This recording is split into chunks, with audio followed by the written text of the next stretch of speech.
El doctor Leonel Fernández plantea que este no es un momento adecuado para una reforma fiscal. Y yo creo que en eso tiene toda la razón.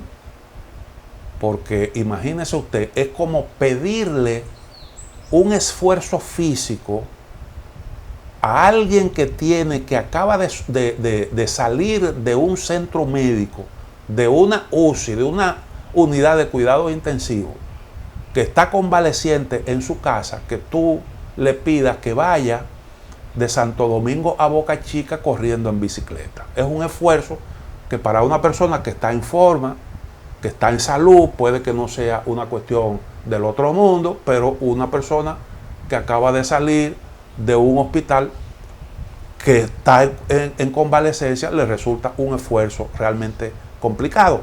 Yo creo que se puede comparar, es una buena comparación, me parece a mí. Pero bueno, el asunto está en definir cuándo pudiera ser el momento. Porque nadie tiene la certeza de que ya para enero República Dominicana pueda hacer una reforma fiscal sin mayores traumas. Lo primero es que si tú quieres una reforma fiscal que se incluya dentro del presupuesto o que surta sus efectos para el inicio del año próximo y que tú la puedas calcular como parte del presupuesto del año que viene, tú tienes que comenzar a discutir eso más o menos en julio, por ahí. Tú debes tener algo ya definido para tú formular, después que ya tú tengas las necesidades concretas que vas a tener que atender, tú entonces ver qué es cuáles son, qué cantidad de recursos necesitas y qué tan amplias debe ser esa reforma y tener ahí tu fórmula para buscar esos recursos. Entonces eso hay que comenzar a trabajarlo ya. Pero tú no sabes cuál es la realidad que vamos a tener en el mes de enero. Hay algunos cálculos que se pueden hacer, algunos supuestos, te puedes colocar en algunos escenarios. Yo creo que deberíamos estar mejor que ahora, por una razón sencilla, y es que las vacunas se supone que deben surtir su efecto, deben ayudarnos a mejorar la situación del coronavirus, que es el gran problema que nosotros tenemos. Yo creo que la economía ha ido despertando y creo que la economía se ha ido recuperando, y la recuperación pues es obvia. Me refiero a dinamismo económico. No quiere decir que hayamos superado todos los problemas que nos trajo consigo la pandemia, porque eso nos va a llevar a nosotros mucho tiempo. Volver a la situación antes de la pandemia, eso llevará un gran esfuerzo. Tú volver otra vez a los niveles de empleo que teníamos, volver a los niveles de crecimiento, volver a reducir, llevar la pobreza a donde la teníamos. Todas esas cosas llevan su tiempo. Son parámetros que te cuesta mucho tú mejorarlo y es muy fácil que se deterioren. Y entonces ahora tendremos la necesidad de un buen tiempo de crecimiento económico para mejorar todos esos indicadores. Bueno, ¿cuál será el momento adecuado para eso? La verdad es que yo no estoy muy optimista con eso. No estoy muy seguro porque nosotros, recuerden ustedes, tenemos una clase media en República Dominicana que es la que históricamente ha cargado pesado en nuestro país. Porque los grandes impuestos de la República Dominicana son impuestos regresivos. Impuestos al consumo. El ITEVIS, el impuesto selectivo al consumo, impuesto al consumo de alcohol, los servicios de telefonía, internet, impuesto a los hidrocarburos, que es con lo que nosotros aquí pagamos nuestra deuda externa. Si usted lo ve, todos esos son impuestos que caen sobre los hombros de la clase media. Además, naturalmente, del impuesto sobre la renta. Y entonces, en una situación como la que está República Dominicana, que va a necesitar de un buen tiempo para recuperar los niveles de empleo. Y además de eso, en una situación en la que se pierde capacidad de compra como consecuencia de la inflación, porque es probable que este año termine con una inflación de 2 dígitos y las cosas siguen como van, con los incrementos en los precios internacionales de los commodities, los alimentos, el petróleo.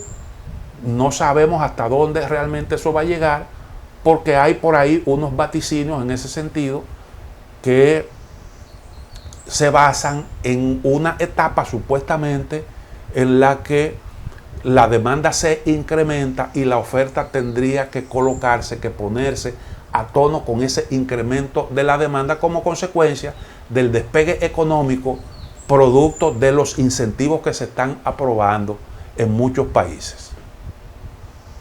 Entonces, son situaciones que hay que ver detenidamente. ¿Cómo es que nosotros vamos a llegar ahí? Porque ¿cuál es el margen de maniobra que tiene el gobierno? Lo que se ha planteado es, el doctor Fernández lo dice en su trabajo. ¿Qué es lo que ha recomendado el Fondo Monetario Internacional? Ampliar la base del ITEVI y la reducción del gasto tributario. O sea, la reducción de todas esas facilidades y exenciones que se contemplaron por ley. Eso es lo que hasta ahora mismo se ha planteado. Y fue lo que también sugirió, la posibilidad que sugirió recientemente el presidente de la República. Quiere decir que más o menos por ahí es que viene la cosa. Más o menos por ahí es que viene la cosa. Porque es de lo que se ha hablado. Lo que sugiere el fondo y la posibilidad que dejó abierta el presidente. Aunque el presidente habló de que se podían quitar algunos impuestos, poner otros y ese tipo de cosas. Pero en esencia, estamos hablando de eso en concreto, hasta ahora mismo. Ampliar la base y la reducción del gasto fiscal. Pero cuando usted habla de gasto fiscal, usted cree como que es que hay por ahí unas exenciones que le dan una tremenda ventaja a unos cuantos y que si tú quitas eso, tú no le estás quitando nada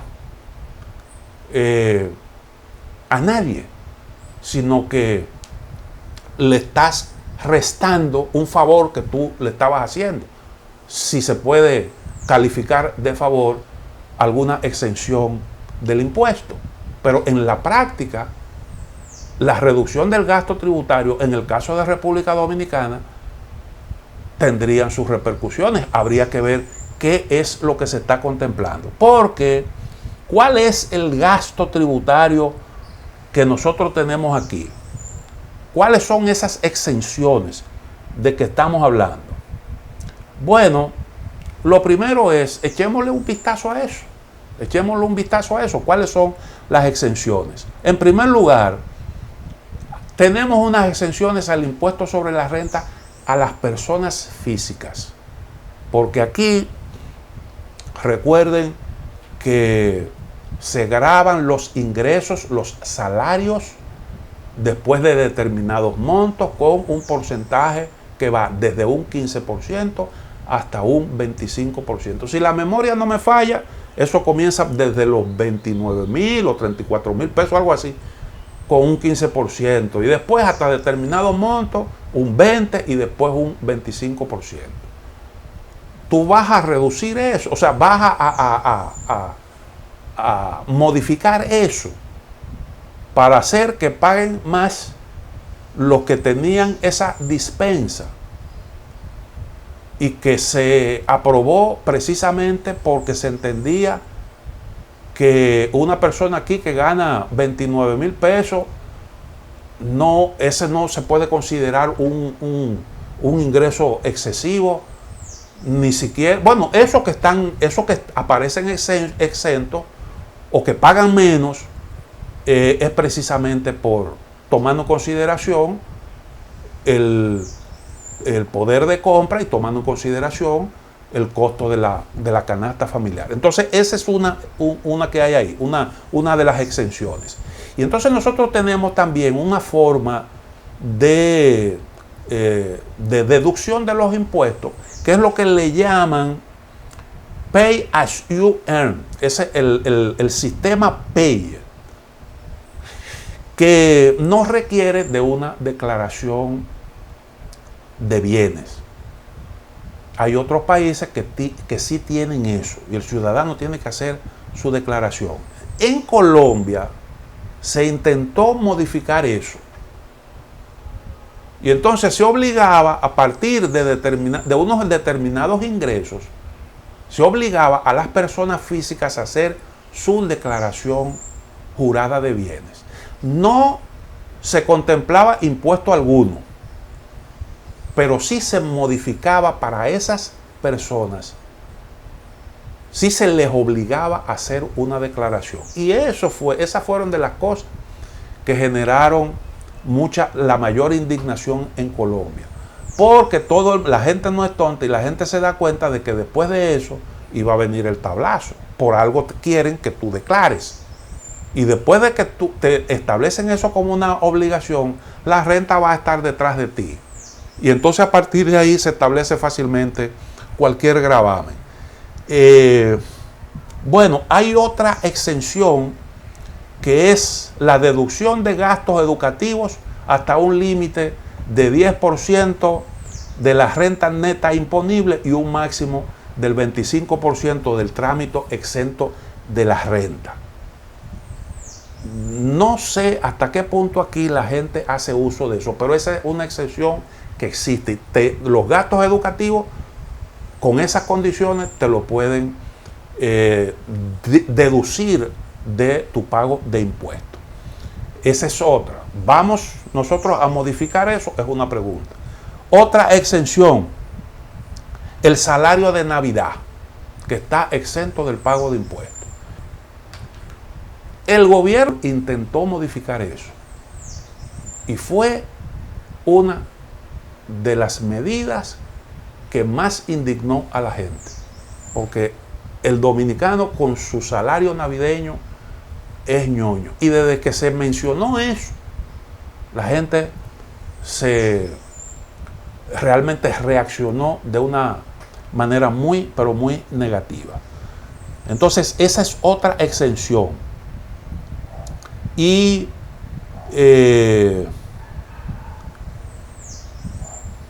además de que no está sujeto al pago de impuestos sobre la renta, la seguridad social. Eso no está tampoco grabado. Las rentas derivadas del trabajo están sujetas a una escala progresiva de tasas desde 15%, 20% y 25%. Eso ya lo dijimos. En el caso de las personas jurídicas, ¿cuáles son las exenciones que existen aquí? Bueno, las exenciones a las empresas que se encuentran en distintos regímenes tributarios existentes, desarrollo fronterizo, que fue un tema que objeto de discusión hace poco, y eso que algunos pretendían que se eliminara, se mantuvo. Las zonas francas tienen también exenciones. Se ha hablado de modificar eso. Habría que ver si el gobierno tiene realmente el interés de hacerlo, aunque ha habido una política de estímulo del crecimiento de la zona franca. Ahí se ha hecho un esfuerzo. Las empresas turísticas también tienen exenciones. Las empresas de manufactura textil y calzado, la industria del libro y la biblioteca, la industria del cine, empresas de energías renovables, instituciones privadas sin fines de lucro, algunos tipos de fideicomisos, concesiones de obras públicas y contratos especiales con el Estado, así como la deducción por donaciones entre otras exenciones. Bueno, por su naturaleza se consideran no sujetos a este impuesto los siguientes bienes y servicios: pago de servicios suministrados por sector público, agua, luz, basura, entre otros. Eso en Colombia se intentó modificar, se quiso gravar esos servicios y provocó mucha indignación. Pago de servicios públicos, peaje, documentos legales, eso también está exento. Bueno, pues el peaje de por sí es una carga que se le impone al ciudadano. El consumo de combustible, eso está grabado, como ya dijimos, con el selectivo al consumo. Las empleadas domésticas, que no se consideran un servicio, sino más bien una relación laboral. El juego de azar y las apuestas, que tienen un régimen tributario especial. Primas de seguro, que también están grabadas con el selectivo al consumo. Y el servicio financiero, que por las dificultades técnicas para su medición y recaudación,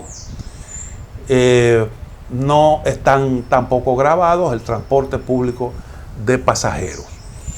El ITEVIS, con respecto al ITEVIS, que se ha hablado mucho de ampliar la base, eso significa gravar el yogur, aumentar el impuesto, el ITEVIS, porque ahora mismo están grabados con un 16%, yogur, azúcar, café, chocolate, aceite, mantequilla, margarina y grasas comestibles.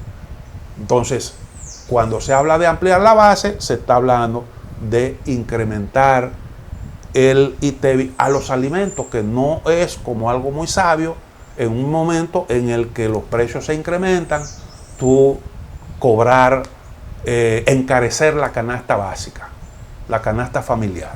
Pero esa es una posibilidad y eso se contempló en la propuesta que el gobierno trató de colar dentro del presupuesto del año actual. Y entonces eso tampoco pudo pasar. Que yo he dicho, la primera reforma, el primer intento de reforma tributaria, aunque tímida, un paquetito se pudiera decir, pero el primer intento que se rechazó fue el dominicano, que el gobierno entendió rápidamente la reacción popular y lo echó para atrás. Que yo dije, debió intentarlo, pero grabando la gente que tenía ingresos extraordinarios en el contexto de la pandemia. Tú le podías decir a alguno de esos grupos, dame alguito que a ti te está yendo mejor. Y eso se podía justificar, pero el gobierno intentó grabar a la gente que estaba siendo golpeada. Y yo creo que estamos manejando argumentos muy similares a los de aquel entonces. Y por esa vía yo no auguro muy buenos resultados. Honestamente lo quiero plantear de esa manera. Entonces está el impuesto selectivo al consumo. Tienen excepción los televisores, monitores, antenas parabólicas y de radiodifusión y de telefonía celular, que están grabados con un 10%. Entonces, eso también se intentó en la reforma del año pasado, que se quiso meter dentro del presupuesto. Ese fue otro intento que se hizo.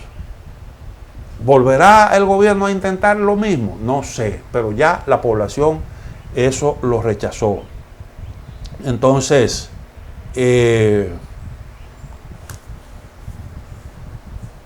vamos a hacer una pequeña pausa y entonces culminamos el tema y volvemos y también trataremos otros de gran interés.